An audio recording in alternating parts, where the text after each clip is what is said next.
Have you ever wondered if the things you hear or read about on the internet about generating high sales revenue are true? Or maybe have you heard, I've added multiple millions of dollars to my business and you can do that easily too?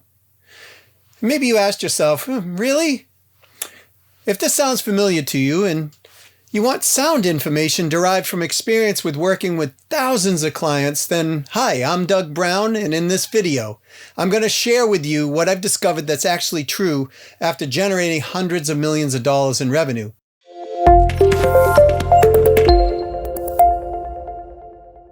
So let's break the initial sentence into three parts. First, let's start with the sentence, I've added multiple millions of dollars to my business, so you can do that easily too. The reality is that everyone has the potential to add money to their business, but it doesn't mean that everyone can add multiple millions to it. Let me share a story with you to put this into perspective. There were two friends who grew up next door to one another. They went to the same school, they had exactly the same education, and they both eventually decided to go into the construction business at the same time. Fast forward 5 years later, one of them was struggling with a couple of employees, and the other is thriving, has a huge business with 150 employees, generating multiple 8 figures in sales revenue annually. So what's the difference between the two? The difference is that one learned and implemented skills over time that the other, for whatever reason, did not. Also, since people learn differently, maybe their learning curves could be a factor as well. Now, people have the same starting ability to build multi-millions of dollars into their business, and everyone wants to believe they can do it, and we should all believe we can. But we cannot rely solely focused on the belief and expect that that's what's going to get us there. Building or adding multiple millions of dollars into your business requires specific skills. It also requires things like grit, perseverance, emotional resilience, and what Chet Holmes called pig-headed discipline and determination. These skills must be constantly built upon. The right timing and a little bit of luck usually helps too. Multi-billionaire Mark Cuban sold his broadcasting company to Yahoo in 1999 for $5.7 billion. But in 2002, Yahoo had to shut down its broadcasting services. And the deal now today is considered one of the worst acquisitions ever. Now, Mark Cuban had a little bit of luck. Yahoo didn't. In order to sell hundreds of millions, you must have prospecting and sales skills. It's even more critical to know them now to sell virtually now that we're living in the COVID-19 pandemic. In the past, it was nice to have, but now it's practically mandatory. And if someone doesn't know how to build rapport virtually, their sales are going to suffer. Thankfully, this is a skill that can be taught and learned. I also recommend that you be careful when you hear someone promise you, you can build your business quickly. Sometimes this happens, but it's not the norm, and most of the time, it does not. Building a business usually takes 2 to 3 times longer than what you initially planned, and it's likely going to be more than an investment than what you initially figured upon.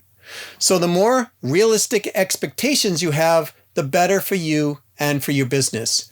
And be aware, it doesn't matter what kind or size business you have, there will always be challenges, so please expect them. Constantly working on getting clarity into your business is key, as this will help you minimize the challenges and better prepare you when those challenges arise, and they will.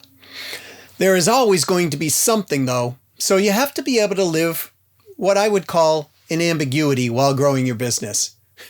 Also, I hesitate when I hear people from stage or online tell others, you will be rich and you will be wealthy. This depends on your definitions, by the way, of rich and wealthy and the amount of money you actually keep. Well, let's talk about it. You can earn $20 million, but if you end up spending all your money on expenses, you won't feel rich at all. Or if you're earning a lot of money, but you're investing 70, 80, 90 hours a week and you have no time to spend with your family or friends, this probably won't make you feel rich or wealthy either. For me, I describe wealth as measured in discretionary time, and I learned this from Alan Weiss. In other words, it's about having the ability to do what you want to do in the time frame you want to do it and feeling free doing so. Wealth is more about quality of life than it is just about money. Now, don't get me wrong, money makes life a lot easier, but you never get the quality of life if you do not focus on what that is to you and you live into it. Building a business will constantly challenge your thought process throughout. The way you think about your business today is giving you the results that you have today. The more you want to grow your business and sell your products and services at a higher price, the more you're going to have to work on your mindset. It's a must. And we must be open to making this mindset shift required to achieve our goals. The best way to describe this mindset concept in this scenario is to take an example of two people. We'll look at a young boy who says, I want to be a firefighter, and then we're going to look at another person who is actively working as a firefighter. For the young boy, being a firefighter is simply a wish, and he has no knowledge of understanding of what the job is really and what it requires. But for the firefighter, though, it's a way of living, and they have to have the right skills and the right mindset to do this job. Well, thanks for watching, and if you've enjoyed this video and found it helpful, please leave a like and subscribe to my channel to hear more about my sales, revenue, growth insights. And also, please comment and let me know your thoughts as well as to what you'd like to see me talk about next. To your success.